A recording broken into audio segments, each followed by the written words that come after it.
एक हिरनी ने दिया ऋषि को जन्म। क्या कभी कोई हिरनी किसी इंसान के बच्चे को जन्म दे सकती है? सोचने वाली बात है ना। बता दें कि यह एकदम सच है। पौराणिक कथाओं की माने तो एक बार महात्मा विभांडक अपनी तपस्या कर रहे थे। इसी घोर तपस्या में महात्मा को लीन देखकर इंद्रलोक में बैठे इंद्र को अपना सिंहासन हिलता नजर आने लगा। उनको डर था कि कहीं ऋषि विभांडक अपने तप के बल से उनका स्वर्ग का राज छीन न ले। इसी डर के चलते उन्होंने ऋषि का तप भंग करने के लिए पृथ्वी पर एक अप्सरा उर्वशी को भेजा था।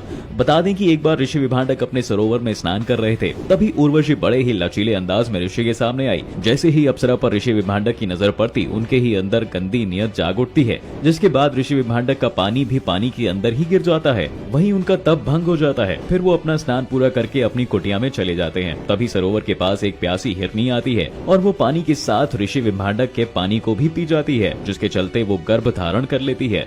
दोस्तों, कहा जाता है कि वो हिरनी एक देव कन्या थी, जिसे किसी कारण के चलते परमपिता ब्रह्मा ने उसे श्राप दे दिया था। जिसके बाद उस देव कन्या ने ब्रह्मा जी से बहुत विनती की। तब ब्रह्मा जी को उस पर दया आ गई और उन्होंने कहा कि हिरनी जाति में रहकर जब तू एक मुनि पुत्र को जन्म देगी, तब तू इस श्राप से मुक्त हो जाएगी। जैसा ब्रह्मा जी ने कहा था, ठीक वैसा ही हुआ। जैसे ही उस हिरनी ने ऋषि विभांडक के पुत्र को जन्म दिया, वो वापस देव कन्या के रूप में आ गई थी। दोस्तों, उस बालक का जन्म हिरनी के गर्भ से हुआ था, इसलिए उसके सिर पर एक सींग था। इसी सींग के कारण उसका नाम श्रृंगी पड़ा। कथाओं की माने तो श्रृंगी को जन्म देते ही उसे वहीं छोड़कर वो देव कन्या अपने लोक में लौट गई थी। लेकिन भगवान ने उस बालक की किस्मत में कुछ और ही लिखा था। सौभाग्य से उसी वक्त ऋषि विभांडक बालक के पास आ गए और उन्होंने देखा कि किस तरह नवजात को ऐसे छोड़कर उसकी माँ भाग गई है, जिसके बाद से ही उनके मन में स्त्रियों को लेकर घृणा पैदा हो गई थी। जिसके बाद उन्होंने ही श्रृंगी का पालन पोषण किया और उसे एक महान तपस्वी बनाया था। दोस्तों, आपको बता दें, श्रृंगी ऋषि श्री राम की बहन के पति थे और तो और श्री राम उनके बाकी भाइयों के जन्म के पीछे श्रृंगी ऋषि का बहुत बड़ा हाथ है।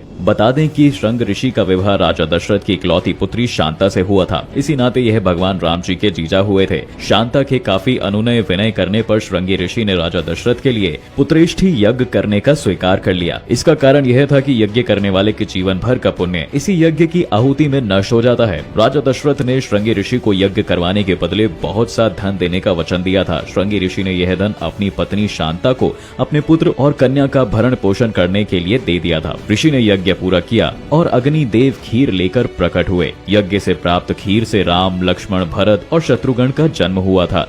यज्ञ पूरा होने के बाद फिर से पुण्य अर्जित करने के लिए श्रृंगी ऋषि वन में चले गए।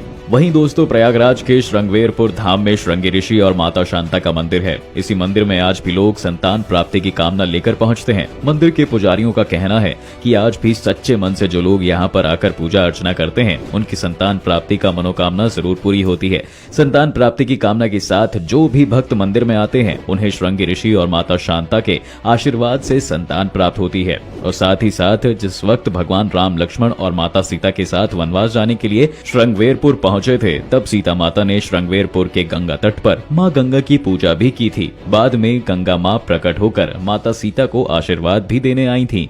जब तक गंगा और यमुना की लहरें बहती रहेंगी, तब तक उनका अखंड सौभाग्य बना रहेगा। तो दोस्तों, आपने देखा कि किस तरह एक हिरन ने बालक को जन्म दिया और आगे चल के उस बालक को श्री राम का जीजा बनने का सौभाग्य मिला।